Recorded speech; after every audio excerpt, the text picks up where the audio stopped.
On March 18, 2026, the Gnome project unveiled its latest major release, Gnome 50. This version carries a special codename, Tokyo, chosen to recognize and thank the local organizers of the Gnome Asia Summit 2025. The team behind that event put tremendous effort into creating an amazing experience for the community, and this naming gesture serves as a heartfelt acknowledgement of their hard work. What makes this release particularly meaningful is the collective effort behind it. Gnome 50 represents 6 months of dedicated work from contributors across the globe. Developers, designers, translators, testers, and documentation writers all came together to shape this milestone.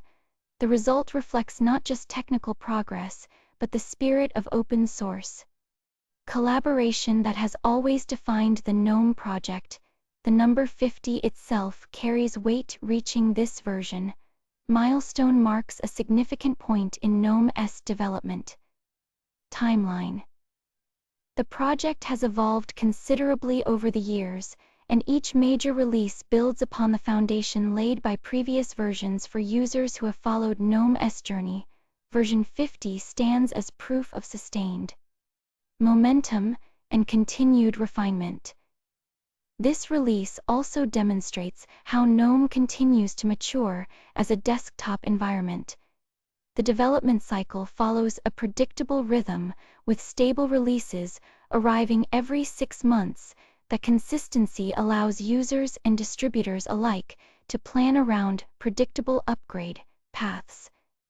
Gnome 50 now becomes the current stable branch, receiving ongoing support and point releases, while development work shifts toward the next major version. The community aspect cannot be overstated. Every contribution, whether large or small, played a role in bringing Gnome 50 to completion, from code submissions to bug reports, from user interface designs to accessibility improvements. The collective input of countless individuals made this release possible. The Gnome project expressed deep gratitude to everyone involved in shaping this milestone. Parents and guardians have a lot more control in Gnome 50. The parental controls system has undergone a major overhaul, bringing features that many families have been waiting for the first time. You can now monitor screen time and set specific limits for child accounts. This means you can actually see how much time your kids are spending on their devices, and you can put boundaries in place that make sense for your household. One of the most practical additions is the bedtime schedule feature. You can set a specific time when the screen will automatically lock itself. No more arguments about turning off the computer at night. The system handles it for you, and if a limit is reached during the day, whether it is a total screen time cap or a bedtime deadline, the screen locks automatically. But here is the thing: sometimes there are legitimate reasons to extend that time. Maybe there is homework that still needs to be finished, or something important came up. Parents and guardians can grant extensions when needed, so the system stays flexible rather than rigid. The parental controls app itself has been completely redesigned with a fresh, modern look that fits right in with the rest of Gnome. It is also better integrated across the system. The Settings app now links directly to parental controls, making it easier to find and configure everything in one place. There is also some important work happening under the hood. A new backend service lays the groundwork for web filtering support. This is not fully visible in the interface yet, but it is a big deal once the user interface is completed. In future updates, this infrastructure will allow age-appropriate web restrictions without breaking web security or relying on manually curated lists. This work was funded by Endless, and it is a meaningful step toward making Gnome more accessible for young people and the people who care for them. For users who rely on assistive technologies, Gnome 50 brings some genuinely meaningful improvements.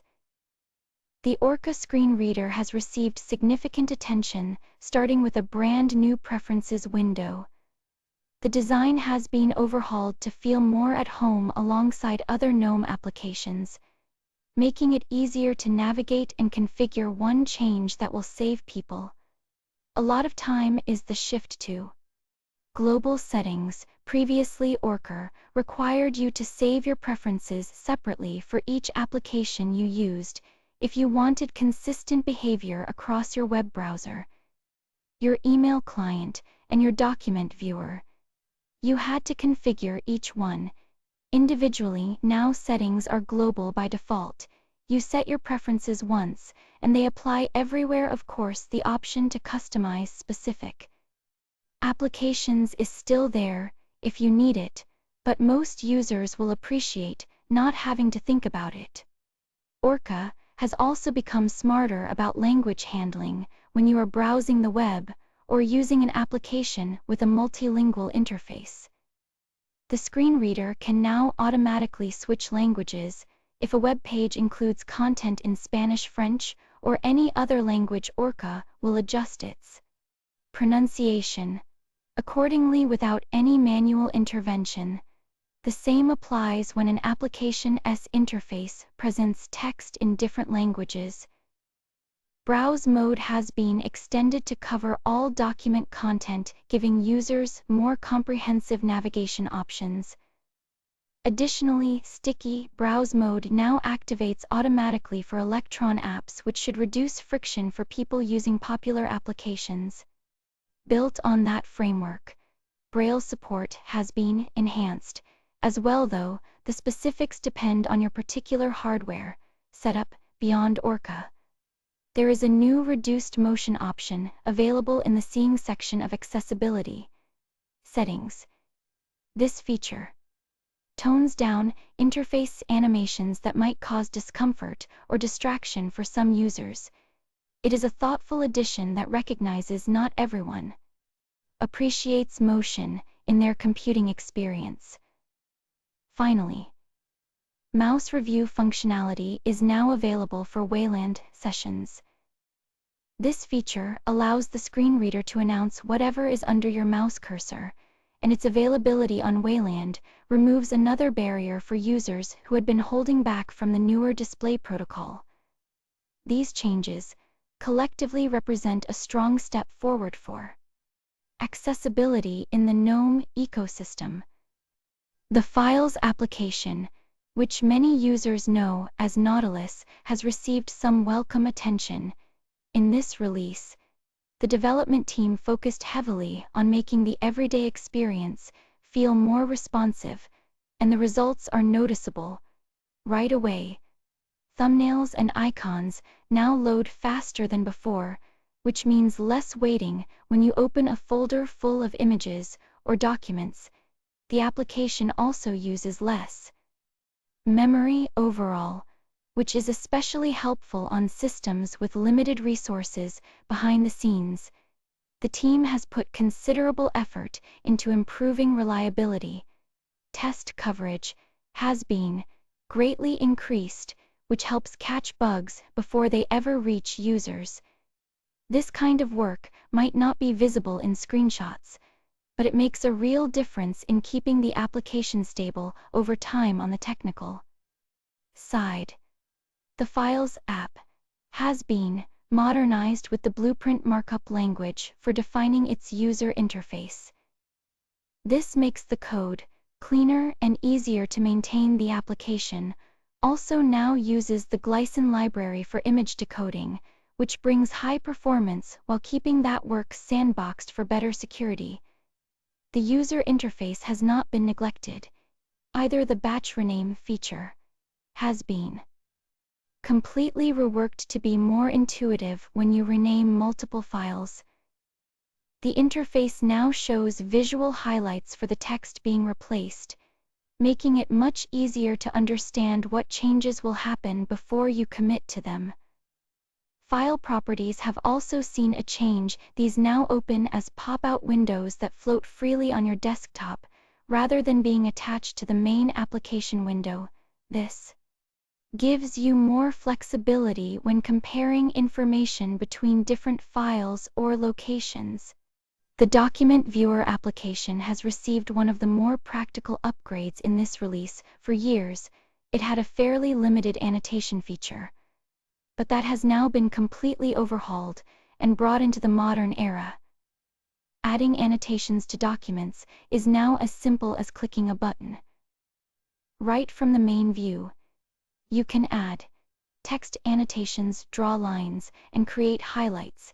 The interface gives you a choice of colors and line thicknesses, and there is even an eraser for when you make a mistake. It is straightforward yet powerful, and it makes working with PDFs and other documents much more convenient without needing a separate application.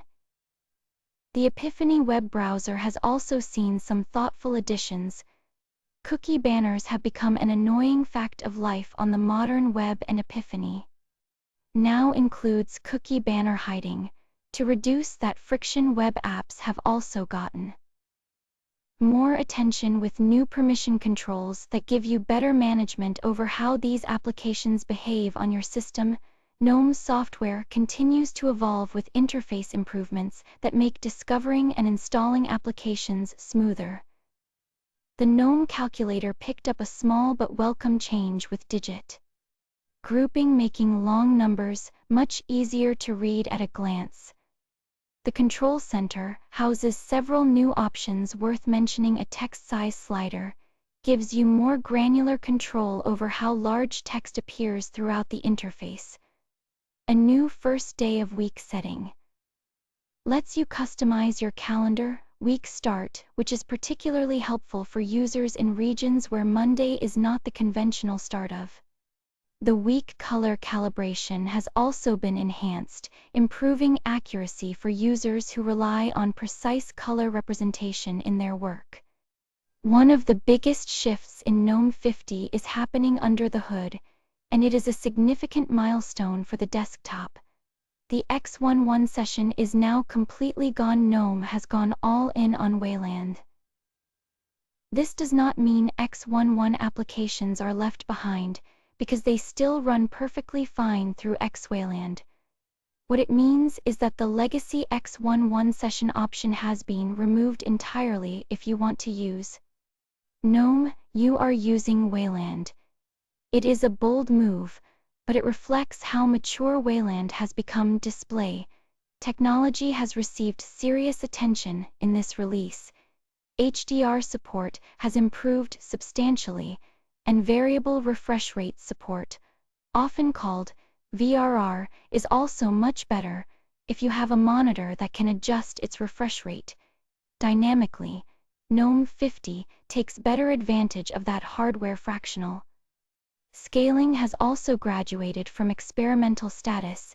It is now a proper stable feature. No more warning labels or hidden toggles. It just works. Color management sees progress too, with support for the WP Color Management v2 protocol. This helps ensure that colors are displayed accurately across different applications and devices, which matters for creative work where precision is important. Mutter, the window manager and compositor that powers Gnome, has received several improvements. Native Xwayland scaling means those older X11 apps will look sharp on high-resolution displays without awkward blurriness. HidB screencast emulation is another welcome addition, making screen recording work better across different display configurations. NVIDIA users get some specific love as well. Frame scheduling has been improved, which helps with smoothness and responsiveness. Eager suspend handling is another technical improvement that makes the overall experience more reliable when running on NVIDIA hardware. It has been a long road for NVIDIA on Wayland, and Gnome 50 marks another meaningful step forward.